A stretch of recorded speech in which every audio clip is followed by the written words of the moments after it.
হাতির হানাতে ক্ষতিগ্রস্ত রান্নাঘর। ঘটনাটি ঘটে আলিপুরদুয়ার জেলার কুমারগ্রাম ব্লকের রাধানগর সংলগ্ন এলাকায়। ঘটনায় ব্যাপক চাঞ্চল্য ছড়ায় এলাকায়।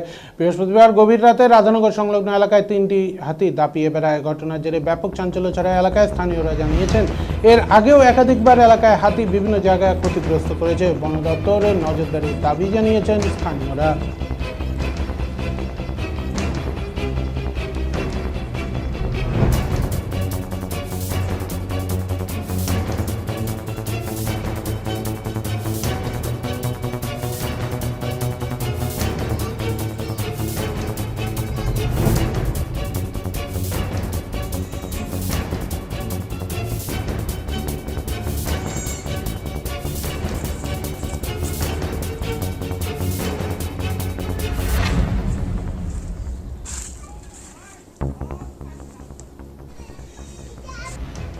পাশের বাড়িতে বলে হাতি আসছিল।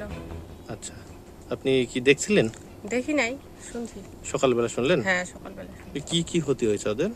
আমাদের রান্নাঘরের বেড়া ভাঙছে। আর এমনি ফসলের গাছ টাছ এগুলো? ধান খাইছে বলে। ধান খাইছে? ধান খাইছে। রান্নাঘরের ভিতর নুন, চাউল, আলু আচ্ছা এসব খাইছে আর কি। এমন ঘটনা আগেও কি দেখছিলেন বা শুনছিলেন এই এলাকায়? হ্যাঁ, আগে শুনছিলাম। হ্যাঁ, এখানে এইদিকেই হচ্ছে।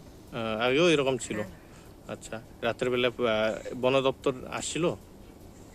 আচ্ছা, তো কি মনে হচ্ছে যে রাতের বেলা হাতি আসে, একটা আতঙ্কের কি কাজ করে? তো ভয় করবে না?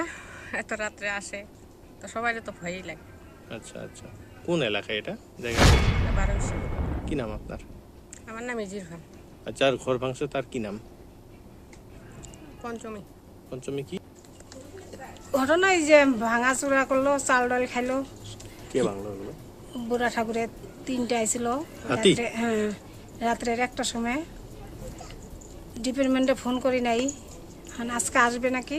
আচ্ছা, মানে কি কি ক্ষয়ক্ষতি হয়? ক্ষতি হয় যে বেড়াগুড়াই ভাঙছে, বাচ্চা কাচ্চা ক্ষতি হয় নাই। কি ঘর এটা? রান্নাঘর। কি কি ছিল রান্নাঘর? রান্নাঘরে তো সবই আছিল, খালি চালটা আছিল না, সবই আছিল। কি কি খাইছে হাতি?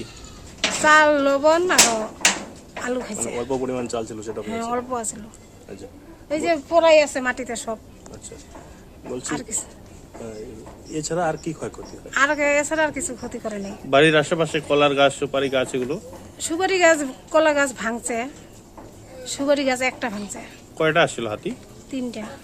ঘটনায় কি আতঙ্কে ছিলেন? হ্যাঁ, ঘরে তো আতঙ্কে ছিলাম। ছোট ছোট বাচ্চা নিয়ে আতঙ্কে তো থাকতে লাগবে। এর আগেও কি এমন কোনো দিন না, এর ঘটনা আগে ঘটছিল? হয় নাই।